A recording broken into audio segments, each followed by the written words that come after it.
Hello everybody, welcome back to another video. I'm Alex Antuna, and today I'm going to continue talking about the making of this Pumpkinhead comp that I put in Photoshop. In the previous video, I exported this comp into Photoshop using the Photoshop plugin instead of ZBrush. So as you can see, I already started gathering some resources, so you didn't have to see me going through the internet and looking for something to use. The backdrop was actually from our vacation this year when we went to Hawaii, and you can actually see us at the bottom if I drag this image up, and there we are, and there we're not. So I was needing some trees, I wanted some background, I wanted to kind of like set the scene. I was going to blur it, didn't matter. Set the mood, adjust the colors, get a little bit matching to this comp. I found some textures online of a pumpkin and some grunge. The look kind of started out from the other video kind of one direction, and at the end of that video I kind of went to a different direction. That usually happens. You can change your mind. It's okay. It's art or it's your creation, so don't really think too much about it, whether you're worried like, oh, I need it to look like this or that. It just for me, I was just having fun with it. And like I mentioned in the other video, it's more of a mad scientist kind of feel. I did speed this up a little bit, slightly, just because a lot of it's just kind of back and forth of me just turning layers off and on and masking out parts of the image. So I select the pumpkin. I'm going to use this texture to actually wrap around it and make it a textured. And this is another reason I sped it up, because I'm looking for the masking layer. It'll actually export all the poly groups inside of ZBrush into Photoshop to where you can have a mask per each one, or you make a poly ID. Makes things easier. So the idea was just to kind of get some textures and overlay it and just kind of have fun just getting a look. And I feel like the look at the end of it kind of felt like a miniature toy with mood lighting. I don't know if you ever seen like those McFarlane toys or those detailed toys. It kind of had that feeling. It went in a different direction at the end, but I was pretty happy with whatever I ended up with. And you'll see at the end what it looks like. But yeah, thinking about it now, I might do another comp and just kind of make a little more a different version. I like black and white for my scary kind of monster pieces that I've liked to do in ZBrush from movies and stuff, But I stretched the comp taller to fit a little bit more of a background. So I was going to go a little more square because I guess I got used to a little bit of that Instagram kind of square format. I didn't like that format at first, and then slowly it started growing on me to use square format. I don't know, I guess over time you kind of go from one thing to another. Growing up, our televisions were more square, right? And then they went to more wide, and now they're, I don't know, it's just all over the place. Everything's just, your phones are more, your ratio is always different in each thing you look at, and so it's always kind of a back and forth, and after a while you don't really think about it, and now it's just normal, or I don't think about it. So just coloring the pumpkins and finding an adjustment layer to kind of overlay and actually make it feel a little bit more like a texture, not so much just like a slapped on texture. I think I go with the, I already have it set, so multiply. Just going to each object. That dirt on the side kind of worked out really well for me, and I duplicate that. I'd meant to jump on this video sooner, but I've been so busy lately, and even the holidays are going to get even more busier, but I really wanted to get this video out before I forgot what I did in it, or even just talking. I'm pretty much doing a playback of what I did. If I wait too long sometimes on these videos and I want to go narrate it, you kind of forget a little bit of what was happening in there. So you can see I got a bark, a tree bark. in there. Now this dirt worked out really well. I just wanted it to give it a little more texture, because I could have did this in ZBrush, and I probably should have, thinking about it now, but part of me just wanted to play around in Photoshop and just see, you know, sharpen that axe and get those skills a little bit more refined. And you can see right there, it actually worked. In ZBrush, there's a thing called Spotlight, and you can actually project these textures back onto it. But what's different is that you don't always get the multiply layers and stuff like that to actually kind of get that look. In Photoshop, at least you can do a multiply or an overlay or something like that to make it look a little more integrated.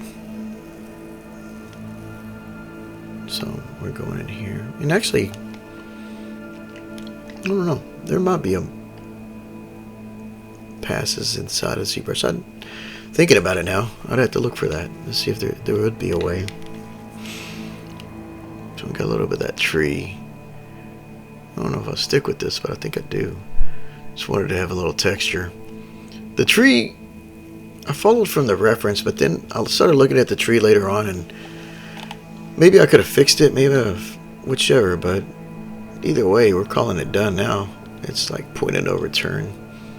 So it's alright. We'll carry on to the next task. Sometimes it's just easier to knock them out and go to the next task, because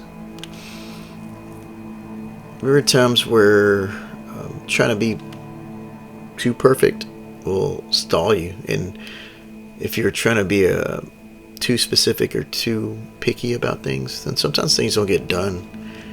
So I'm always try to get. Lately, I've been trying to get out of that stopping of not going forward.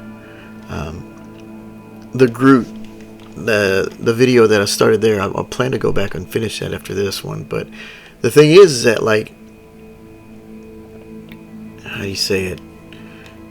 I think I was overthinking it, and I probably shouldn't do that. And when I started it, I wasn't really thinking to get where I was on that model. It was just, once you start thinking too much, then you're like, oh, it's almost like, if I were to compare it to something like, if you're afraid of heights and you get to the top of the point and you look down and you're like, oh man, you realize how high up you really are. And that's how sometimes these models feel. You're climbing up something, and by the time you look back, you realize how high you are off the ground, and you kind of like freeze. If you were to compare that to something, I guess you can compare it to this, where in art, you're not looking back, you're going fine until you look back and look down, and you're like, oh man, and then you freeze. Or in my mind, I freeze. I do like the dirt, how that worked out. I'm just looking at this video. Trailed off on a different direction a while ago. So the grass, if I could have searched a little longer, I probably could have found something better. And I probably still can, but for this purpose, I'm going to call it what it is whenever I drop the grass in. And this part right here is probably where I stopped and looked on the side to grab the grass and go in there. And that's what I'm doing, grabbing some stuff from the internet, looking on the interwebs. I probably should have dragged the browser to the screen, but I guess the narration will have to do for now. Halloween came and went. That was real quick. I really wanted to do a bit more with the costume and stuff like that, but just being so busy and everything, it just kind of overwhelms you. And you want to. I always love Halloween though, but this year I didn't get to do as much as I wanted for a costume or anything. Every year I think it's like that. Sometimes I end up with just face paint and be happy with that. Face paint will get you a long way. You think about it. So these adjustment layers, I'm just dropping in and kind of coloring stuff. The grass, there you go. You got some of that grass. We'll zoom in, see what it looks like. Looks like mold on it. Well, I was kind of happy with that. I was going to do a little more painting on this comp, but in the end, I knew my time frame, and next week we're going to be out of town, just kind of spending time with the family. But you know, you got to balance everything out with, you know, your. Do I want to get this done, or I, you know, don't? So I wanted to get it done. So that's where it's at. The grass is this. Long story short, that's where the grass is going to be. It's going to be what that texture is. So kind of cycling through the mask. I wanted to make his toenails dark like the references. So that's what I'm doing. Trying to find his toes. Could have made life easier and made him the same polygroup of the toes, but I didn't. Lesson learned. You learn as you go doing these things, and you learn what to do to speed up your process as you go along.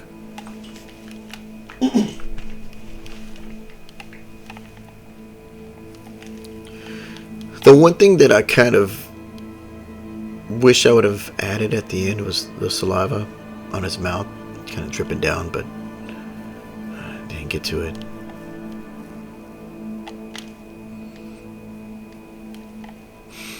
So it's funny that the background is from Hawaii. So a Pumpkinhead in Hawaii, right?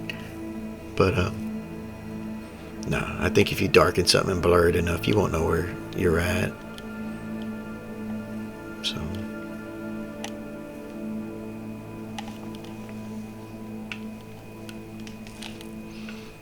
So I'm still kind of grabbing textures on the side is what's going on right here, and I'm gonna drop them in as I need.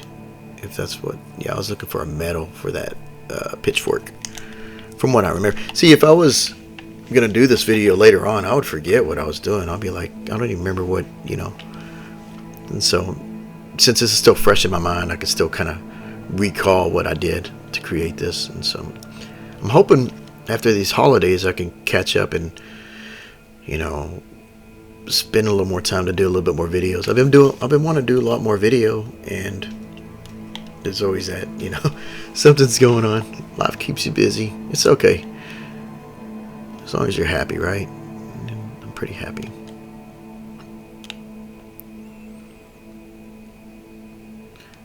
Look at that. Went with that. I'm just going to be like, all right. Go with the original grunge.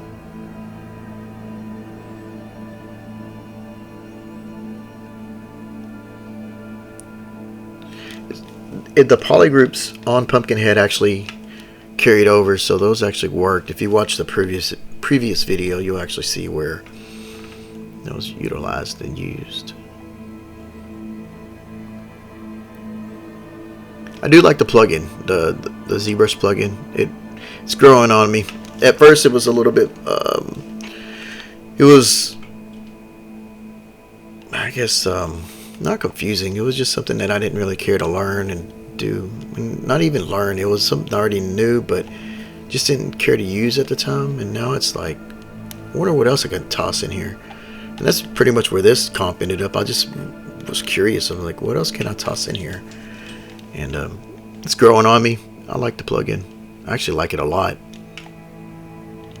If you haven't tried it and you're watching this video, you should really try it if you have ZBrush. I think you'll be happy with what it can provide, and you know, just playing with the lighting, adjusting the lights and stuff like that.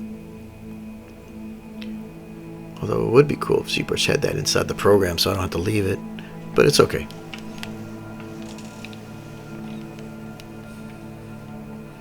There is a hidden paint program inside of ZBrush that I believe it's called Paint Stop, something like that, or inside of there. It's kind of funny because it's kind of hidden. It's from the early days of ZBrush, and it's still there. If you look for it, there's a paint program inside of there. I did a video on it, I don't know how long ago, but there's a video on it on my channel. And yeah. So the look, I was going more like colder. I was going to go for that cold warm look, and then after a while I just started going a little colder. I just felt like it needed to be that blue green, just to kind of, I don't know. When you come back to some art, sometimes if you come back to it the next day or later on, you'll realize that your mood changes, or your even how you feel, way it should look, or way things should be, or just sometimes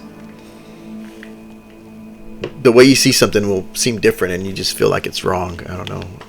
That's why it's always good to kind of come back and revisit pieces, I guess, for me, or anybody, I guess, if you feel the same way. So originally I felt like there's going to be fog, and I have these brushes, and I believe they're called Blur Good Brush. I got them off of a 3D channel years ago, and I still always come back to them because I love them. I need to make some of my own brushes, like similar to this, but I don't know. I like the fog and the atmosphere stuff in here. It's always come in handy. There's a whole list of them in there. Maybe you have your own brushes that you go to, and the ones you like to go to also. And these are my go-to. Kind of make a little more atmosphere. Sometimes so right here, you're like looking at it, you're like, what are you doing? I'll lay it on just to kind of like get a test, a test feel for it. Pull it back, then I'll erase it and then start over. I don't know.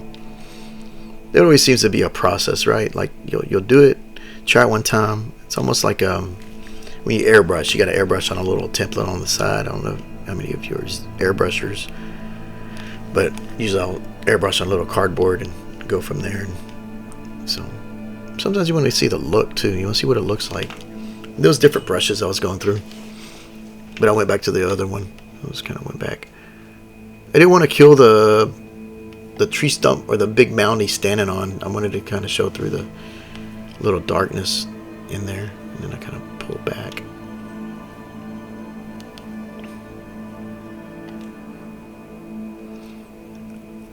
I guess originally I could have made his eyes dark, but I felt like it would have got lost, so I think I leave him at that milky white.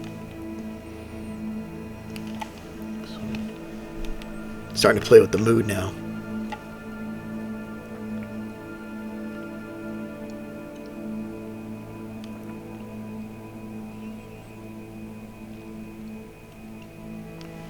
The tricky thing is I'm editing the main backdrop. What I need to do is edit all of it with a filter.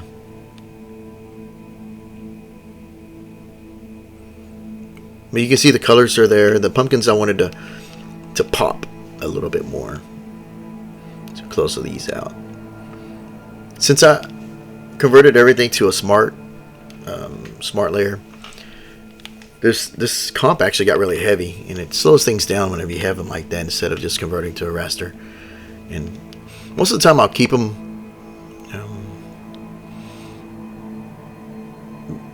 as a smart layer until it gets heavy, and then I start converting them back the other way. I don't know. It's always good to just kind of have it that way. Just if I needed to re-render and drop it back in there, it would have been in that comp. I felt to be able to readjust any exports that I needed to do, so it lined up. So I did change the comp size. So now look at that. I like that look. That was a look. And that's the good thing, is that I could always go back to this and export different looks and just get different feeling from these filters.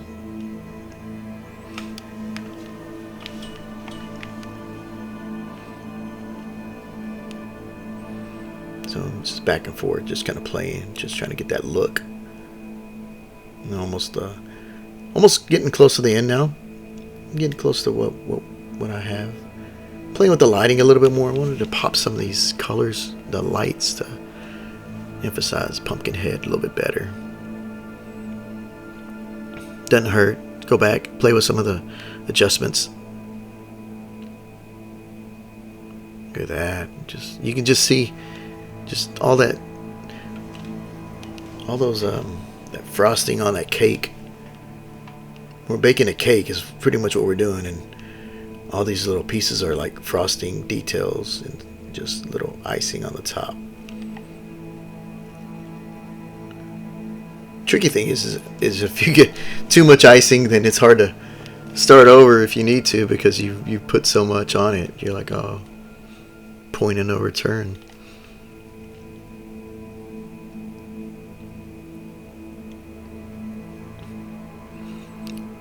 As you can see, I'm kind of trying to get a little more detail out of Pumpkin, a little more creepiness. I wanted to get it, but as you can see, it's starting to get that like little toy action figure almost look, along with the like somebody did a little fog machine around him and just said like, all right, let's put the action figure Pumpkinhead.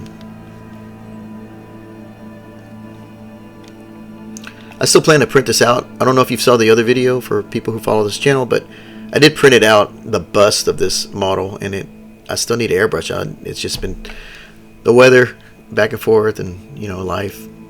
I still have it there. I got it. It's looking at me, ready to be painted. I want to put it next to the movies. I wanted to make like a little movie, where you have all your Blu-rays and stuff like that. Just kind of stack up little not action figures, but movie kind of thing on it. Dress up my movie, my Blu-ray space. So, because I still have a Freddy Krueger, if he'll print, probably need to start over and do a new Freddy. I always like Freddy Krueger.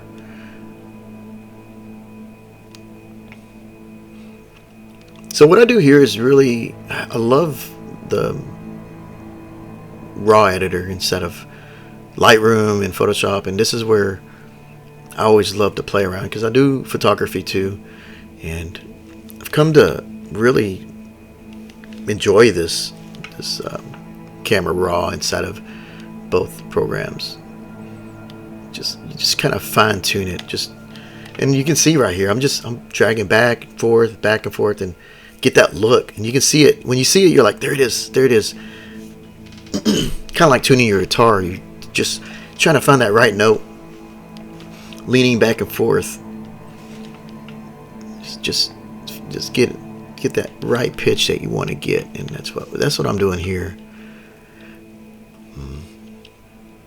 I don't mess with the vibrance and saturation too much. I always feel like it throws off my image some reason. Sometimes I'll play with it, but not often. Depends on what I'm trying to go for. But look at that, almost there. Getting those curves going. Look at that. Just playing with it. Trying to get that look just right. Just popping just the darks and the lights. Back and forth. A little more blue. You can see pushing those blues. If you don't play with the curve editor, it doesn't hurt to sit down and maybe watch some videos or tutorials on it and kind of see the power that it does have. It seems wonky at times, but once you start playing with it a little bit more, you'll see the power of it. You'll be like, oh, there's power here. Like it's weird. It's a weird little tool. Sharpening, because why not, right? It's there. I'm gonna sharpen it a little bit. I go ahead and play with some of the colors here just to see what they do. Like, look at that, green's showing up, purple, getting some looks. Look at that. If I stuck with that, I would have been happy. But we're getting pretty close to the end, and what you see here is almost pretty much what I get at the end of it. But color grading, personal preference. Sometimes I use it, sometimes I don't. I think it really depends on what I'm looking at, the image or style and stuff like that. But we go with it. Playing with those blending. Skipping the optics. It's not a camera. It's not the digital. Like, here we go. A little more vignette. Vignette on a vignette. How about that? Double up that icing. And then finally calibration. You just follow that stack all the way down. Follow that yellow brick road. That's where we're at. The end of the yellow brick road. We're ready to get home to Kansas.